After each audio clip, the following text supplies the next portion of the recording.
ಪ್ರಮುಖ ಮುಖಂಡರು, ಮಹಿಳಾ ಮುಖಂಡರು, ಕಾರ್ಯಕರ್ತರ ಸಭೆ. ಈ ಸಭೆಯ ಉದ್ದೇಶ ನಮ್ಮ ಪಕ್ಷದ ಭವಿಷ್ಯದ ನಾಯಕರು, ರಾಜ್ಯ ಯುವ ಘಟಕದ ಅಧ್ಯಕ್ಷರಾಗಿರ್ತಕ್ಕಂಥ ನಿಖಿಲ್ ಕುಮಾರಣ್ಣವರು ಈಗಾಗಲೇ ಅವರು ರಾಜ್ಯದ 30 ಜಿಲ್ಲೆಗಳಲ್ಲೂ ಪ್ರವಾಸವನ್ನು ಕೈಗೊಂಡಿದ್ದಾರೆ.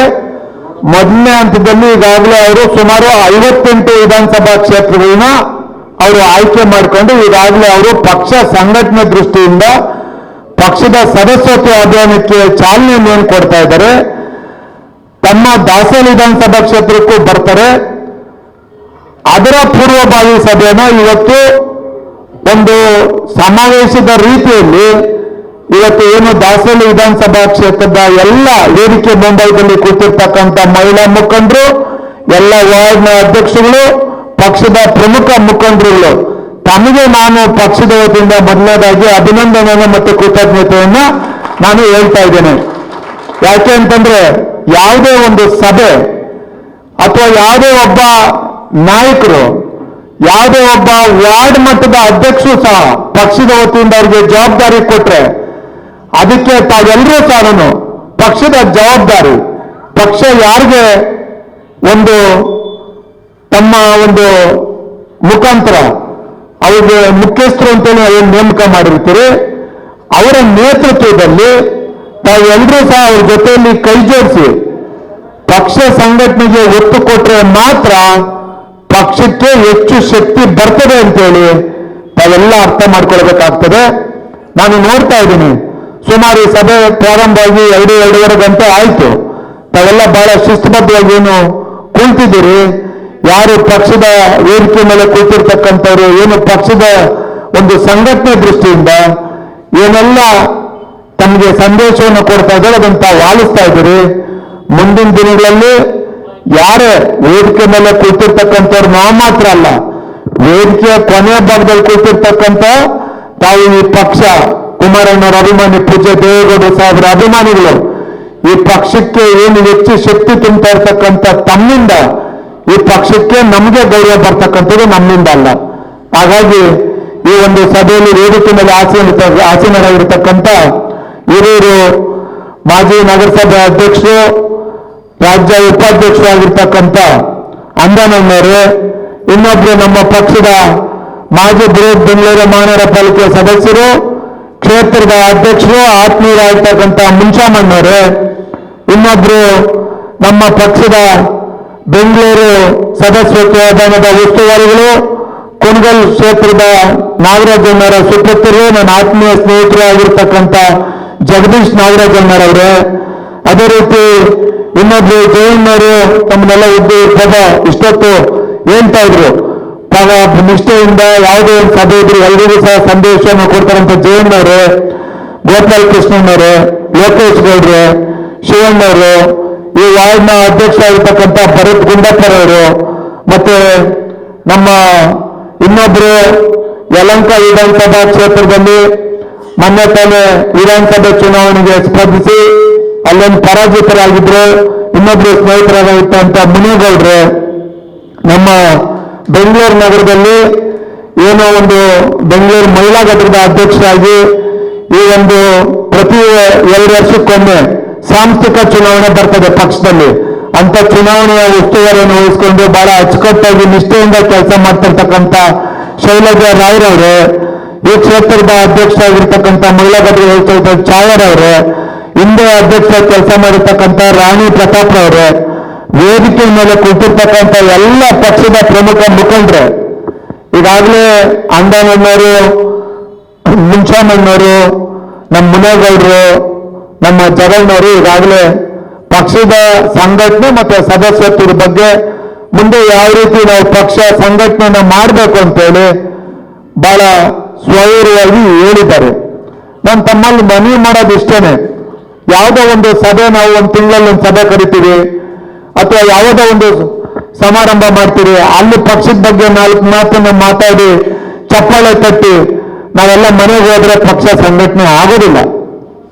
ನಾನು 1999 ಅಕ್ಟೋಬರ್ ಯಲಹಂಕ ವಿಧಾನಸಭಾ ಕ್ಷೇತ್ರದ ಜನರಲ್ ಸೆಕ್ರೆಟರಿ ಆಗಿ ಯುವ ಜನತಾ ದಳದಿಂದ ನಾನು ಅವರ ಮುದ್ರಂಗೇಗೌಡರು ಕ್ಷೇತ್ರದ ಅಧ್ಯಕ್ಷರಾಗಿದ್ದರು. ಆಗ ನಾನು ಈ ಪಕ್ಷಕ್ಕೆ ನಾನು ಆವಾಗಿಂದ ಇವತ್ತರೆಗೂ ಸಹ ನಿಷ್ಠೆಯಿಂದ ಕೆಲಸ ಮಾಡ್ಕೊಂಡು ಬಂದಿದ್ದೀನಿ. ಆದರೆ ಇವತ್ತು ನಾನು ಬೆಂಗಳೂರು ನಗರದಲ್ಲಿ ಈ ಘಟಕದ ಅಧ್ಯಕ್ಷನಾಗಿ, ಕ್ಷೇತ್ರದ ಅಧ್ಯಕ್ಷನಾಗಿ, ಅಥವಾ ಈಗ ಮಹಾನಗರದ ಜಿಲ್ಲಾ ಘಟಕದ ಅಧ್ಯಕ್ಷನಾಗಿ ಕೆಲಸ ಮಾಡ್ತಾ ಇದ್ದೀನಿ. ಈ ಘಟಕದ ಅಧ್ಯಕ್ಷನಾಗಿದ್ದಾಗ ನನ್ನನ್ನು ವಿಧಾನ ಪರಿಷತ್ಗೆ ಆಯ್ಕೆಯನ್ನು ಸಹ ಮಾಡಿದ್ರು. ಇವತ್ತು ನಾನು ಯಾರಾದ್ರೂ ಒಂದು 4 ಜನಕ್ಕೆ ಮಾತನಾಡಿದ್ರೆ ಅಧಿಕಾರಿಗಳಿಗೆ ನಮಗೆ ಗೌರವ ಕೊಡ್ತಾರೆ, ನಮಗೆ ಅಷ್ಟು ಶಕ್ತಿ ಬಂದಿದೆ.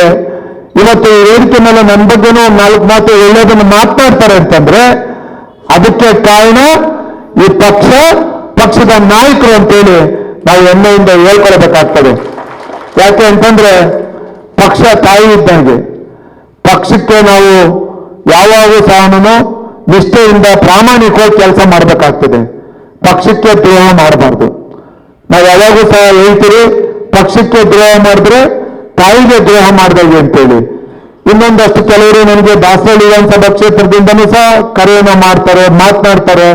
ಪಕ್ಷದ ಕಚೇರಿಯಲ್ಲಿ ಕುಳಿತು ಕೆಲಸ ಮಾಡೋದ ಸಂದರ್ಭದಲ್ಲೂ ಬಹಳ ಜನ ಬಂದು ಸಂಘಟನೆ ದೃಷ್ಟಿಯಿಂದ ಮಾತನಾಡ್ತಾರೆ.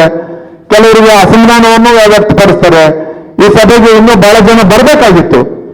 ಬಹಳ ಜನ ಮುಖಂಡರುಗಳು ಈ ಸಭೆಗೆ ಬರಬೇಕಾಗಿತ್ತು, ಈ ಪೂರ್ವಭಾವಿ ಸಭೆಗೆ. ಅವರು ಇವತ್ತು ಭಾನುವಾರ ಇರೋದ್ರಿಂದ ಬಂದಿಲ್ಲ. ಅವರು ಸಹ ಬರಬೇಕಾಗಿತ್ತು. ಯಾಕೆ ಅಂತಂದ್ರೆ ಪಕ್ಷದ ಸಂಘಟನೆ ದೃಷ್ಟಿಯಿಂದ ದಿನದ 24 ಗಂಟೆ ಕೆಲಸ ಮಾಡಿ ಅಂತ ಯಾವ ಕುಮಾರಣ್ಣವರು ಹೇಳಲ್ಲ, ದೇವೇಗೌಡರು ಸಾಹೇಬರು ಹೇಳೋದಿಲ್ಲ. ನಾನು ತಮ್ಮಲ್ಲಿ ಮನವಿ ಮಾಡ್ತಕ್ಕಂಥದ್ದು, ಯಾವಾಗಲೂ ಸಹ ಏನೊಂದು 28 ವಿಧಾನಸಭಾ ಕ್ಷೇತ್ರದಲ್ಲೂ ಯಾರಾದ್ರೂ ಪಕ್ಷಕ್ಕೆ ನಿಷ್ಠೆ ಹೊಂದಿರತಕ್ಕಂಥವ್ರು, ಪಕ್ಷದ ಜವಾಬ್ದಾರಿಯನ್ನು ತಗೊಂಡಿರ್ತಕ್ಕಂಥವ್ರು, ಪಕ್ಷದಲ್ಲಿ ಯಾರು ವಾರ್ಡ್ ಅಧ್ಯಕ್ಷರಿರ್ಬೋದು, ಕ್ಷೇತ್ರದ ಪದಾಧಿಕಾರಿಗಳಿರ್ಬೋದು, ಬೆಂಗಳೂರು ನಗರದ ಪದಾಧಿಕಾರಿಗಳಿರ್ಬೋದು, ತಾವು ಯಾರು ಜವಾಬ್ದಾರಿಯನ್ನು ವಹಿಸ್ಕೊಂಡಿರ್ತೀರಿ, ತಮಗೆ ಹೆಚ್ಚಿನ ಜವಾಬ್ದಾರಿ ಇರ್ತದೆ. ಯಾರು ಸಂಘಟನೆ ದೃಷ್ಟಿಯಲ್ಲಿ ಬೆಳಿಗ್ಗೆ ಅಥವಾ ಸಾಯಂಕಾಲ ದಿನದಲ್ಲಿ 1 ಗಂಟೆಗಳ ಕಾಲ ಪಕ್ಷದ ಸಂಘಟನೆ ದೃಷ್ಟಿಯಿಂದ ತಾವು ಒತ್ತು ಕೊಟ್ಟು ಕೆಲಸ ಮಾಡಿದ್ರೆ ಪಕ್ಷ ನಾವು ಬೆಂಗಳೂರು ನಗರದಲ್ಲಿ ಬಹಳ ಬಲಿಷ್ಠವಾಗಿ ಕಟ್ಟಬಹುದು ಅಂತೇಳಿ ನಾನು ತಮ್ಮಲ್ಲಿ ಮನವಿಯನ್ನ ಮಾಡ್ತಾ ಇದ್ದೀನಿ. ಯಾಕೆ ಅಂತಂದ್ರೆ ತಾವೆಲ್ಲ ನೋಡ್ತಾ ಇದ್ದೀರಿ, ಬೆಂಗಳೂರು ನಗರದಲ್ಲಿ ಈಗಾಗಲೇ 28 ವಿಧಾನಸಭಾ ಕ್ಷೇತ್ರದ ಪೈಕಿ ಏನು ಈ ಭಾಗದಲ್ಲಿ ಸ್ವಲ್ಪ ಬೆಂಗಳೂರು ನಗರದಲ್ಲಿ JDS ಪಕ್ಷಕ್ಕೆ ಹಿಂದೆ ಬಹಳ ಶಕ್ತಿ ಇತ್ತು. ಆದ್ರೆ ಆ ಶಕ್ತಿ ಈಗಾಗಲೇ ಸ್ವಲ್ಪ ಕಡಿಮೆ ಆಗಿದೆ. ಆದ್ರೆ ಇತ್ತೀಚಿನ ದಿನಗಳಲ್ಲಿ ಮತ್ತೆ 28 ವಿಧಾನಸಭಾ ಕ್ಷೇತ್ರದ ಪೈಕಿ ಏನಾದ್ರೂ 1ನೇ ಸ್ಥಾನದಲ್ಲಿ 2ನೇ ಸ್ಥಾನದಲ್ಲಿ ನಾವೇನಾದ್ರೂ ಸಂಘಟನೆಯಲ್ಲಿ ಹೆಚ್ಚು ಶಕ್ತಿ ಇಟ್ಕೊಂಡಿದ್ದೀರಿ ಅಂತಂದ್ರೆ ಅದು ದಾಸರಳ್ಳಿ ವಿಧಾನಸಭಾ ಕ್ಷೇತ್ರ, ಅದೇ ರೀತಿ ಯಶವಂತಪುರ ವಿಧಾನಸಭಾ ಕ್ಷೇತ್ರ, ಯಲಹಂಕ, ರಾಜರಾಜೇಶ್ವರಿ ನಗರ, ಚಾಮರಾಜಪೇಟೆ, ಮಹಾಲಕ್ಷ್ಮಿ ಲೇಔಟ್, ಈ ರೀತಿ ಅಲ್ಲಿ ಹಿಂದೆ ನಮ್ಮ ಪಕ್ಷದಲ್ಲಿ ಎಲ್ಲ ಅಧಿಕಾರವನ್ನ ಯಾರು ಪೂಜ್ಯ ದೇವೇಗೌಡರು ಸಾಹೇಬರು ಕುಮಾರಣ್ಣವರ ನೇತೃತ್ವದಲ್ಲಿ ಅವರು ಇಲ್ಲಿ ಶಾಸಕರು ಆಗಬೇಕು ಅಂತೇಳಿ ಪ್ರತಿಯೊಬ್ಬರ ಮನೆಗೆ ಸುಮಾರು ಒಂದು 100-200 ಮನೆಗೆ ಕುಮಾರಣ್ಣವರು ದೇವೇಗೌಡರು ಸಾಹೇಬರು ಭೇಟಿಯನ್ನು ಕೊಟ್ಟು, ನೀವು ಇಲ್ಲಿ ನಮ್ಮ ಪಕ್ಷದ ಅಭ್ಯರ್ಥಿ ಯಾರಿದ್ದಾರೆ ಅವರಿಗೆ ಶಕ್ತಿಯನ್ನು ತುಂಬಬೇಕು ಅಂತೇಳಿ ಪ್ರತಿ ಬಾರಿನೂ ಸಹ ಕಾರ್ಯಕರ್ತರು ಮುಖಂಡರ ಮನೆಗೆ ಬಂದು ಅವರ ಮಾತಿಗೆ ಹೋಗೊಟ್ಟು ತಾವು ಇಲ್ಲಿ ಕ್ಷೇತ್ರದ ಶಾಸಕರನ್ನಾಗಿ ಆಯ್ಕೆ ಮಾಡಿದ್ರಿ. ಆದ್ರೆ ಕಾರಣಾಂತರಗಳಿಂದ ಅವರು ಪಕ್ಷ ಬಿಟ್ಟೋಗಿರ್ಬೋದು. ಆದ್ರೆ ನಾವು ಈ ಪಕ್ಷದಲ್ಲಿ ಬಹಳ ಜನ ಬಿಟ್ಟು ಅಧಿಕಾರವನ್ನು ಅನುಭವಿಸಿ ಬಿಟ್ಟೋಗಿದ್ದಾರೆ. ಬಿಟ್ಟೋಗಿದ್ದು ಮಾತ್ರಕ್ಕೆ ಅವ್ರ ಬಗ್ಗೆ ನಾನು ಅಗೌರವದಿಂದ ಮಾತನಾಡಬೇಕು, ಟೀಕೆ ಮಾಡಬೇಕು ಅಂತೇನಿಲ್ಲ. ಆದ್ರೆ ನಾನು ಮನವಿ ಮಾಡ್ತೀನಿ ಅಂತ ನಾಯಕರುಗಳಿಗೆ, ಈ ಪಕ್ಷ ನಿಮಗೆ ಶಕ್ತಿ ತುಂಬಿದೆ, ಈ ಪಕ್ಷ ನಿಮ್ಗೆಲ್ಲವನ್ನು ಕೊಟ್ಟಿದೆ. ಆದ್ರೆ ನಮ್ಮ ಪಕ್ಷದ ಕಾರ್ಯಕರ್ತರಿಗೆ, ನಮ್ಮ ಪಕ್ಷದ ಮುಖಂಡರಿಗೆ ದಯಮಾಡಿ ನೋವನ್ನ ಕೊಡಬೇಡಿ. ಅವ್ರು ಯಾರಿಗೂ ಸಹ ತಾವು ಇನ್ನೊಂದು ಕಡೆ ಎಲ್ಲ ಹೋಗಿದ್ದೀರಿ ಅಂತೇಳಿ ಅವ್ರು ಯಾರಿಗೂ ಸಹ ತೊಂದರೆ ಕೊಡುವಂತ ಕೆಲಸವನ್ನ ಮಾಡಬೇಡಿ. ಆದ್ರೆ ಅಂತ ಪಕ್ಷದ ಕಾರ್ಯಕರ್ತರು ಮುಖಂಡರಿಗೆ ಏನಾದ್ರೂ ತೊಂದರೆ ಕೊಡುವಂತ ಕೆಲಸವನ್ನ ಮಾಡಿದ್ರೆ ನಮ್ಮ ಪಕ್ಷದ ಯಾವ ಕುಮಾರಣ್ಣವರು ಇರ್ಬೋದು, ಪೂಜ್ಯ ದೇವೇಗೌಡರು ಸಹ ಇರ್ಬೋದು, ಅದೇ ಈ ನಿಮ್ಮ ಪಕ್ಷದ ಯುವಕನ ನೇತೃತ್ವ ವಹಿಸಿಕೊಂಡು ಬಹಳ ಹಿರಿಯರು ಪೂಜ್ಯ ದೇವೇಗೌಡರು ಸಾಹೇಬರು, ಕುಮಾರಣ್ಣವರ ಸಮಕಾಲೀನ ನಾಯಕರು ಯಾರಿದ್ದಾರೆ ಅವ್ರು ಯಾರು ಸಹ ಬಳೆ ತೊಟ್ಟು ಕುಳಿತುಕೊಳ್ಳತಕ್ಕಂಥ ನಾಯಕರು ಯಾರೂ ಅಲ್ಲ. ಅವರು ನಿಮ್ಮ ವಿರುದ್ಧವಾಗಿ ಮಾತನಾಡಲಿಕ್ಕೆ ಶುರು ಮಾಡಿದ್ರೆ ನಿಮ್ಗೆ ಬಹಳ ತೊಂದರೆ ಆಗ್ತದೆ ಅಂತೇಳಿ ನಾನು ಈ ಸಂದರ್ಭದಲ್ಲಿ ಹೇಳಲಿಕ್ಕೆ ಇಷ್ಟಪಡ್ತೀನಿ. ಹಾಗಾಗಿ ನಾನು ತಮ್ಮಲ್ಲಿ ಮನವಿ ಮಾಡೋದು ಇಷ್ಟೇನೆ, ಮುಂದಿನ ದಿನಗಳಲ್ಲಿ ಇವತ್ತು ಪೂರ್ವಭಾವಿ ಸಭೆ ಕರೆದಿರ್ತಕ್ಕಂಥದ್ದು ಇನ್ನೇನು ಈ ಮಂತು ಅಥವಾ ನೆಕ್ಸ್ಟ್ ಮಂತು ನಿಖಿಲ್ ಕುಮಾರಣ್ಣವರು ಇಲ್ಲಿ ಒಂದು ಸಭೆಯನ್ನ ಮಾಡ್ತಾರೆ. ತಮ್ಮ ದಾಸಹಳ್ಳಿಯಲ್ಲಿ, ಯಲಹಂಕ, ಯಶವಂತಪುರ, ಚಾಮರಾಜಪೇಟೆ ಒಂದು 4-5 ಕಡೆ ಅವರು ಬಂದು ಸಭೆಯನ್ನ ಮಾಡ್ತಾರೆ. ಆ ಸಭೆಯ ಪೂರ್ವಭಾವಿ ಸಭೆಯನ್ನು ಇವತ್ತು ಕರೆದಿರ್ತಕ್ಕಂಥದ್ದು ತಾವೆಲ್ಲ ಇವತ್ತೇನು ಬಹಳ ನಿಷ್ಠೆಯಿಂದ ಈ ಪಕ್ಷಕ್ಕೆ ಶಕ್ತಿಯನ್ನು ತುಂಬಬೇಕು ಅಂತೇಳಿ ಬಂದು